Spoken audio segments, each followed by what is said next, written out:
Dot to Dot is a hybrid educational centre for both students and citizens, which allows them to connect through the use of art. Dot to Dot uses the same concept as my previous project in P&C1, due to the fact that they are both open spaces that allow people to work together. At the start, my main inspiration was Glasgow's Riverside Museum. Zaha Hadid collaborated with Mercure, a design company, to construct an enormous museum about transport with movable artefacts without the use of any permanent floor fixtures. In their design, they used drilled tiles to form ever-changeable signs. These large areas, with dots on the wall, really got me thinking about the relationship between people and the dot pattern. I personally feel this is a pattern that is reassuring to people as they know what is going to happen next. As humans, we almost get the safety blanket feeling for this never-ending pattern.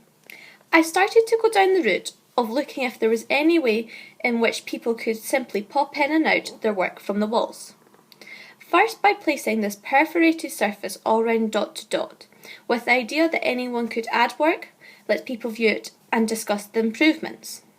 However, through my research, I realised that this dot wall surface would be far too overpowering and very confusing for people to understand. So I started to think about cutting dots in half or even thirding them and what shape they would create. This is when I really got the idea for my walls. I started to make them into segments that you could see through with the perforated pattern all over them. Another great example of people going crazy over this dot pattern is Damien Hirst's spot painting.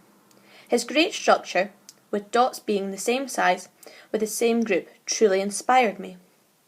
In his painting, there is no need for a metaphor or symbolism to understand it, and that is exactly what I want dot to dot to be.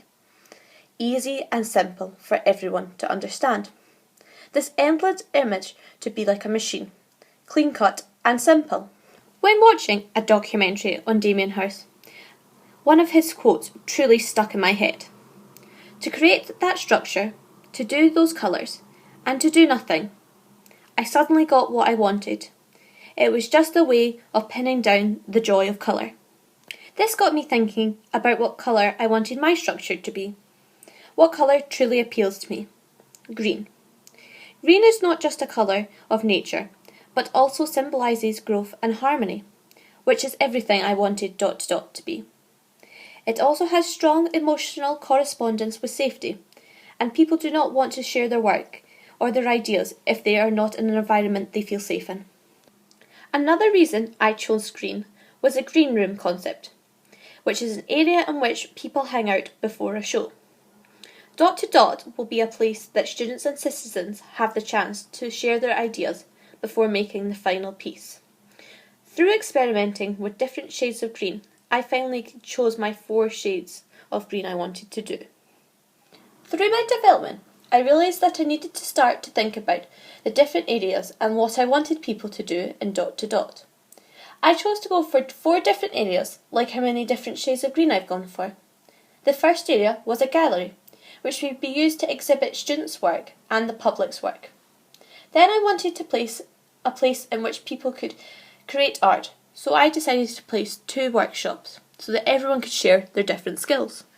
I also wanted to create a screening room in which people can show their digital work or step-by-step videos on how to create certain things. I decided to place a door between the screening room and the larger workshop for the step-by-step videos. I finally wanted to place in which people could sit and reflect on what they have learned or talk about how to improve their work. This is when I came up with the idea for the central circle. The different colours represent the different heights of the tables and show the different stages of reflection. The olive green tables are tall enough for people to either lean or stand by. This allows people to reflect on what's going on in the circle.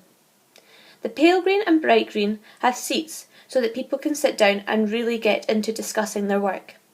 The dark green is actually a seat. The idea is that this is for people who either want to discuss about their work or they can immerse themselves in the conversations going on around them.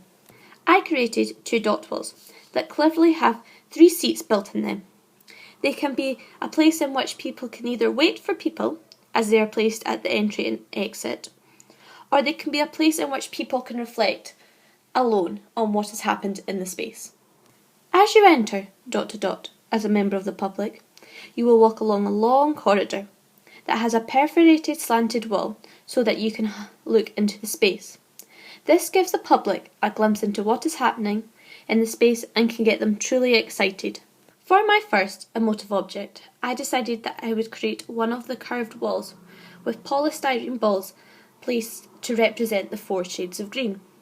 When I started to create my emotive object, I realised that I needed something more interesting, so I decided to create the structure in my gallery and place it on its side. This helps to show the shadows that may occur with the circular skylights I have placed in, or the artificial lighting.